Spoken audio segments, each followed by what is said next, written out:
And there was great excitement and great acceptance of it by almost everybody, including a lot of Democrats, actually. I do want to say that I've decided that the SBA, the Small Business Administration, headed by Kelly Loeffler, who's a terrific person, will handle all of the student loan portfolio. We have a portfolio that's very large, lots of loans, tens of thousands of loans, pretty complicated deal. And that's coming out of the Department of Education immediately, and it's going to be headed up by Kelly Loeffler, SBA, and the rules set for it. They're waiting for it, and it'll be serviced much better than it has in the past. It's been a mess. And also, Bobby Kennedy, the Health and Human Services, will be handling special needs and all of the nutrition programs and everything else. Rather complex, but that's going to be headed by and handled by Health and Human Services. So I think that'll work out very well. Those two elements will be taken out of the Department of Education, and then all we have to do is get the students to get guidance from the people that love them and cherish them, including their parents, by the way, who will be totally involved in their education along with the boards and the governors and the states. And it's going to be a great situation. I guarantee that in a few years from now, I hope I'm going to be around to see it, but I think we're going to see a lot of it. I think that you're going to have tremendous results. You're going to have results like Norway, Sweden, Denmark, a lot of the countries that do so well. I think you're going to have a lot of those results. If you look at Iowa and Indiana and Idaho, so many places that run so well, Florida, Texas, big ones, you're going to have great education, much better than it is now at half the cost. And we're not even doing it as a cost item, although you will save probably half, maybe more than that. And you're not going to be at the bottom of the list. You're going to be much higher. And maybe you'll be, I will guarantee some of the states will be at the top of the list. They'll be comparable or better than these number 1, 2, 3, 4, 5 countries, the countries that are in the top 5 positions. So that's, to me, it's very exciting, and it's been received very well. So I just wanted to tell you about the student loans and special needs. But we're here for a reason today that is very exciting, and I'm thrilled to announce that at my direction, the United States Air Force is moving forward with the world's first 6th generation fighter jet. Number 6th generation. Nothing in the world comes even close to it, and it'll be known as the F-47. The generals picked a title, and it's a beautiful number, F-47. It's something the likes of which nobody has seen before in terms of all of the attributes of a fighter jet. There's never been anything even close to it, from speed to maneuverability to what it can have to payload. And this has been in the works for a long period of time. After a rigorous and thorough competition between some of America's top aerospace companies, the Air Force is going to be awarding the contract for the next generation air dominance platform to Boeing. As you know, it was highly competed for. There was a lot of competition, generals, and it's been going on for a long time. Very, very tough competition, but this plane is produced numbers that nobody's ever seen before. The F-47 will be the most advanced, most capable, most lethal aircraft ever built. An experimental version of the plane has secretly been flying for almost 5 years, and we're confident that it massively overpowers the capabilities of any other nation. There's no other nation. We know every other plane. I've seen every one of them, and it's not even close. This is a next level. You know, level 5 is good. This is level 6. The F-47 is equipped with state-of-the-art stealth technology. It's virtually unseeable and unprecedented power. It's got the most power of any jet of its kind ever made. Maneuverability, likewise, is there's never been anything like it, despite the power and speed. Its speed is top. It's over 2, which is something that you don't hear very often. America's enemies will never see it coming. Hopefully we won't have to use it for that purpose, but you have to have it. And if it ever happens, they won't know what the hell hit them. A new fleet of these magnificent planes will be built during my administration over the next couple of years. It's ready to go. They've already built much of what has to be built in terms of production, including the sheds. Will ensure that the USA continues to dominate the skies. We're given an order for a lot. We can't tell you the price because it would give way to some of the technology and some of the size of the plane, good sized plane. This contract also represents a historic investment in our defense industrial base, helping to keep America at the cutting edge of aerospace and technology. Our allies are calling constantly. They want to buy them also, and certain allies will be selling them, perhaps toned down versions.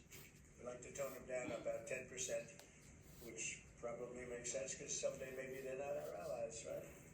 But I would like to ask Secretary Hegseth, who's doing a fantastic job. He's really been very inspiring in so many ways, and I must say that before he speaks, we have had record people wanting to join our military in the last 2.5 months, literally since this, I think probably since the election, November 5th, but especially since we came to office and since I announced Pete.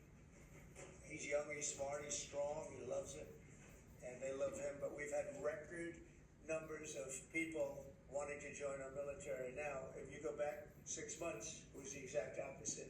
You had record numbers of people not wanting to join the military. Now you have record numbers of people wanting to be in our military, and that's a great honor. That shows you we're really on the right track. So, Pete, maybe say a few words. Sure. Well, Mr. President, this is a big day. This is a big day for our warfighters. This is a big day for our country, a big day in the world. The name of this program is the Next Generation of Air Dominance. And Mr. President, because of your leadership, your clarity, America is going to have generations in the future of air dominance because of this 6th generation fighter. We've had the F-15, we had the F-16, the F-18, the F-22, the F-35. Now we have the F-47, which sends a very direct, clear message to our allies that we're not going anywhere, and to our enemies that we will be able to project power around the globe unimpeded for generations to come. Mr. President, this is a gift to my kids and your kids, to my grandkids and your grandkids. This is a historic investment in the American military, in the American industrial base, in American industry that will help revive the warrior ethos inside our military, which we're doing, rebuild our military, which the previous administration did not do, by the way, Mr. President. They paused this program, and we're prepared to potentially scrap it. We know this is cheaper, longer range, and more stealthy. President Trump said we're reviving it, and we're doing it. And then we are also going to reestablish deterrence. Under the previous administration, we looked like fools. Not anymore. President Trump has reestablished American leadership. The F-47 is part of it. And Mr. President, thank you for having the courage to do it and leading the way for all our warfighters. Thank you very much, Pete. One of the things I will say, but the generals are going to speak in just a couple of seconds, but this plane flies with drones. It flies with many, many drones, as many as you want, and it's a technology that's new, but it doesn't fly by itself. It flies with many drones, as many as we want, and that's something that no other plane can do.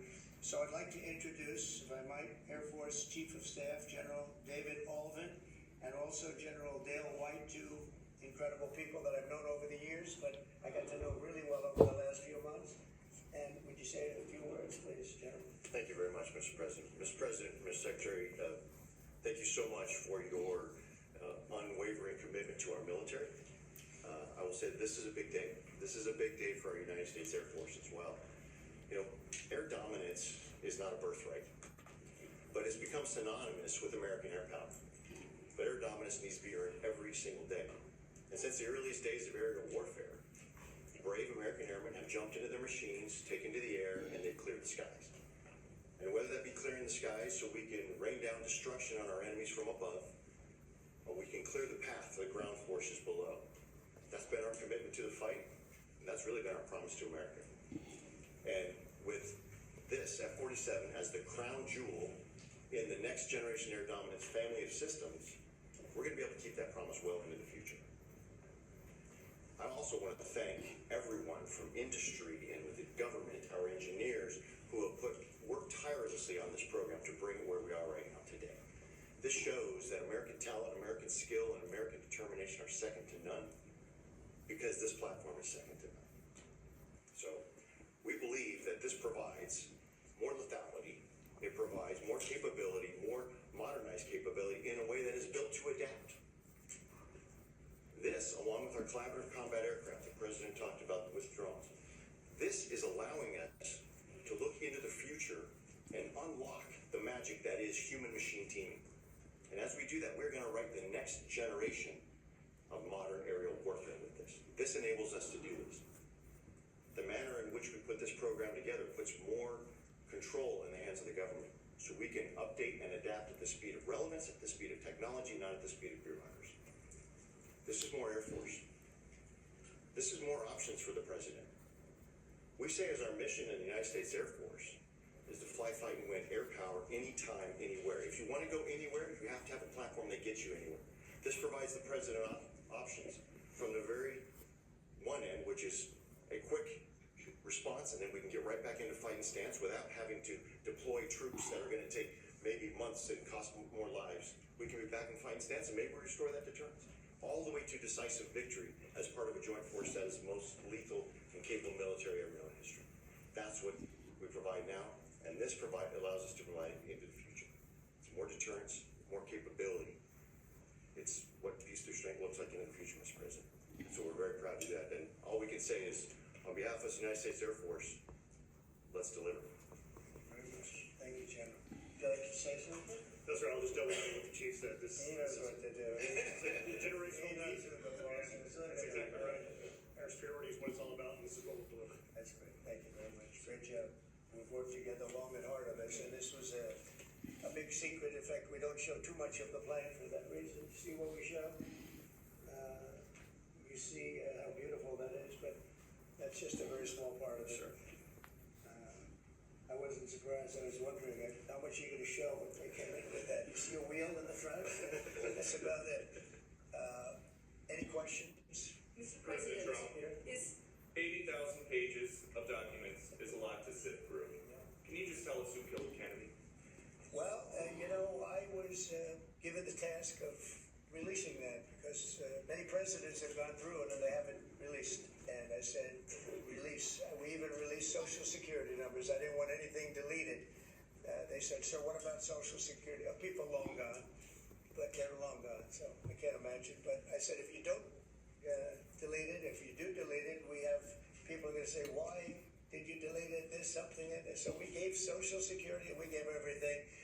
And the rest is for you to look at, Peter. You're going to see whether or not you see anything. But we've given it, we're doing it with Dr. Martin Luther King, too. They're preparing all of that. They're going to release everything. And whoever else they want. I mean, we have nothing. We really have nothing to hide. We shouldn't have. When a lot of time goes by. But with the Kennedy files, in particular, they were going crazy on them. I don't think there's anything that's earth-shattering, but you'll have to make that determination. In those, it's 80,000. It's actually 88,000, and we have some additional things, as you know, come out today. And for that, you can go to the offices and you can see whatever you want to see. Everything is out there, totally open. The additional stuff is available later on today. You go over to the offices and you can have it immediately, and you'll make a determination. And on something else, these Trinidad guys, because of your executive order, they are designated as foreign terrorists. Go. If ISIS or Al-Qaeda foreign terrorists were operating here in the United States, cops would probably be shooting first and asking questions later. And so what is the difference between terrorists, between somebody like an ISIS or an Al-Qaeda operative versus a MS-13 or Trinidad or Well, these are people that focus on destroying people in their homes. They're not as international in that sense. They're a group of thugs. They come from Venezuela. They come from the prisons of Venezuela.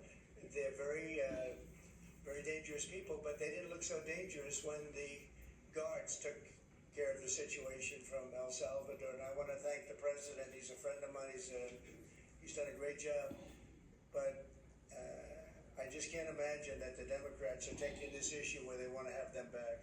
You know, so now they have men playing in women's sports. They have transgender for everyone. They have open borders. They have all of their crazy policies that are, I think, 95-5, not 90-10, okay? And their new policy is, let's bring Nicaragua back into our country. Let's bring the worst, these are the worst gang members there are. They looked amazingly frail, though, by the way they were handled. It's very amazing. You know, they weren't, when they were in Colorado cutting the fingers off a man because he made a phone call to the police, they seemed a lot tougher then than they did when they were having their heads shaved and they were in shackles.